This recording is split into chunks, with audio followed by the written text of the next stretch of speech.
प्रिय विद्यार्थियों, मैं डॉक्टर शालिनी मूलचंदानी, विभागाध्यक्ष एवं सह आचार्य, हिंदी विभाग, राजकीय डूंगर महाविद्यालय बीकानेर।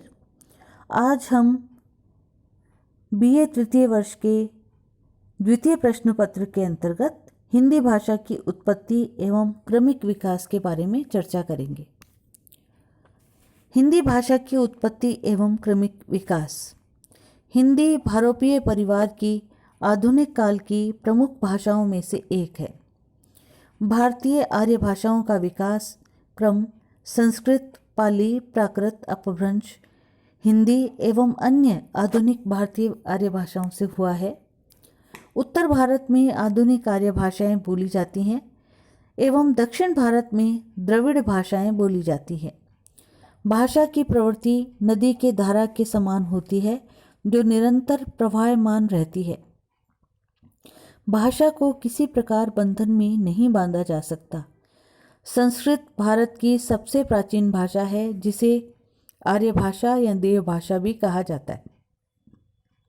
हिंदी इसी आर्य भाषा संस्कृत की उत्तराधिकारिणी मानी जाती है। हिंदी भाषा का जन्म संस्कृत से माना जाता है, जिसके 3500 से अधिक वर्षों पुराने इतिहास को 3 भागों में विभाजित करके हिंदी की उत्पत्ति के विकास क्रम को जाना जा सकता है। प्राचीन भारतीय आर्य भाषा 1500 ईस्वी पूर्व से 500 ईसा पूर्व। मध्यकालीन भारतीय आर्य भाषा 500 ईसा पूर्व से 1000 ईस्वी।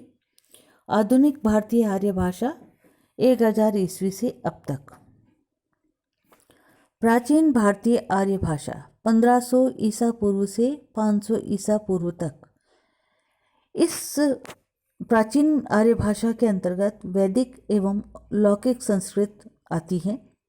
इस काल में वेदों और उपनिषदों की रचनाएं हुई। इसके साथ ही वाल्मीकि, व्यास, कालिदास और माघ आदि की संस्कृत रचनाओं का सृजन हुआ।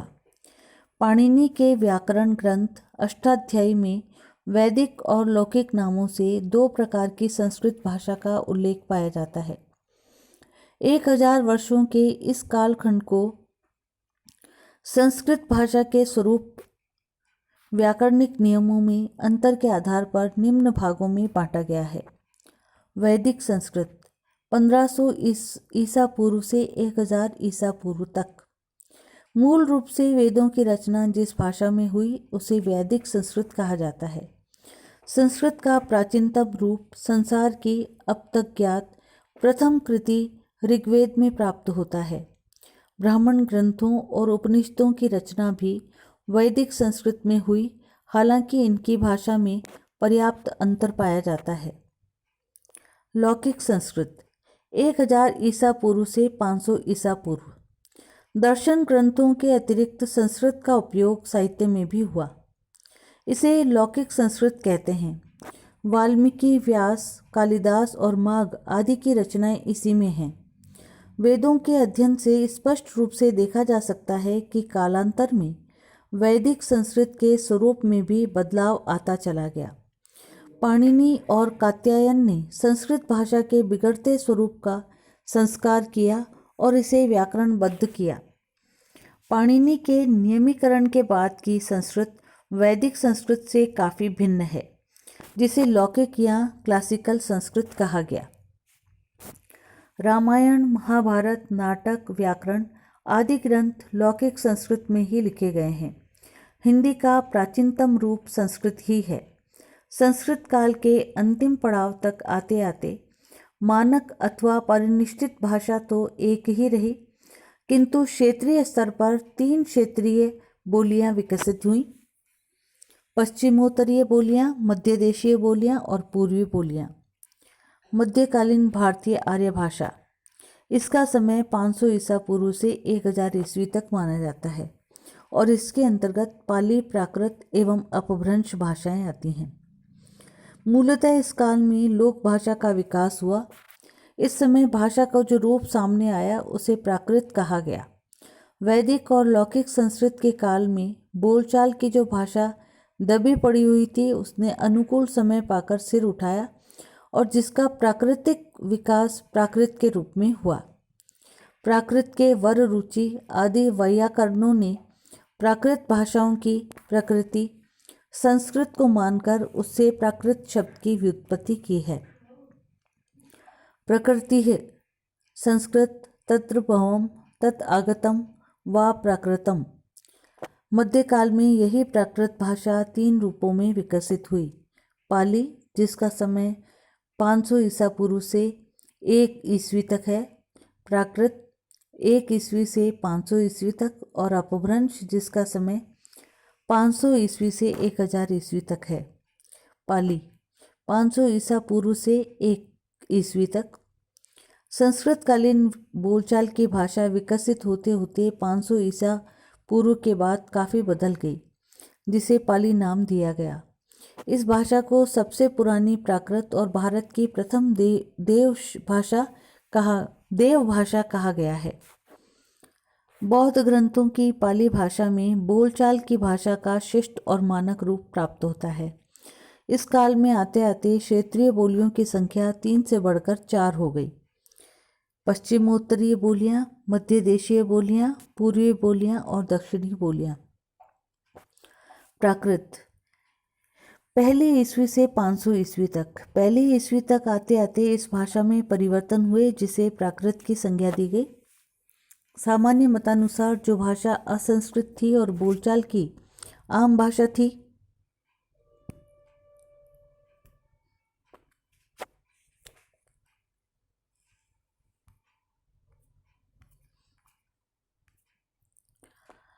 पहले ईस्वी तक आते आते इस भाषा में परिवर्तन हुए, जिसे प्राकृत की संज्ञा दी गई।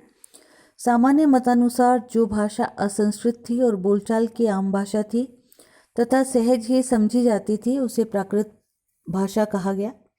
इस काल में क्षेत्रीय बोलियों की संख्या कई थी, जिसमें शौर सैनी, पेशाची, ब्राचड़, महाराष्ट्री, मागधी और अर्धमागधी आदि प्रमुख है। भाषा विज्ञानियों के द्वारा प्राकृत के 5 रूप स्वीकार किए गए हैं। शौर सैनी, जो मथुरा के आसपास मध्य देश की भाषा, जिस पर कि संस्कृत का प्रभाव सर्वाधिक था। पैशाची, जो सिंध प्रांत में बोली जाती थी। महाराष्ट्री, जो विदर्भ महाराष्ट्र में बोली जाती थी। मागधी मगध की भाषा थी। और अर्धमागधी कौशल प्रदेश की भाषा, जिसे जैन साहित्य में प्रयुक्त किया गया। अपभ्रंश 500 ईस्वी से 1000 ईस्वी तक। भाषा वैज्ञानिक दृष्टि से अपभ्रंश भारतीय आर्य भाषा के मध्यकाल की अंतिम अवस्था है, जो प्राकृत और आधुनिक भाषाओं के बीच की स्थिति है। समय के परिवर्तन के साथ प्राकृत भाषा में भी परिवर्तन हुआ। इसी परिवर्तन के कारण आचार्यों ने इस भाषा को अपभ्रंश नाम दिया। अब आचार्यों ने अपभ्रंश शब्द का अर्थ बताया, बिगड़ी हुई भाषा। प्राकृत भाषाओं की तरह अपभ्रंश के परिनिष्ठित रूप का विकास भी मध्य देश में ही हुआ था। डॉक्टर भोलानाथ तिवारी ने अपभ्रंश के 7 भेद स्वीकार किए हैं। शौर सैनी, जिनसे पश्चिमी हिंदी, राजस्थानी और गुजराती निकली। पैशाची अपभ्रंश, जिससे लहंदा और पंजाबी का विकास हुआ। ब्राचड़ अपभ्रंश, जिससे सिंधी भाषा का विकास हुआ। महाराष्ट्रीय अपभ्रंश, जिससे मराठी भाषा का विकास हुआ। मागधी अपभ्रंश, जिससे बिहारी, बंगला, उड़िया एवं असमिया भाषा का विकास हुआ। अर्धमागधी, जिससे पूर्वी हिंदी का विकास हुआ।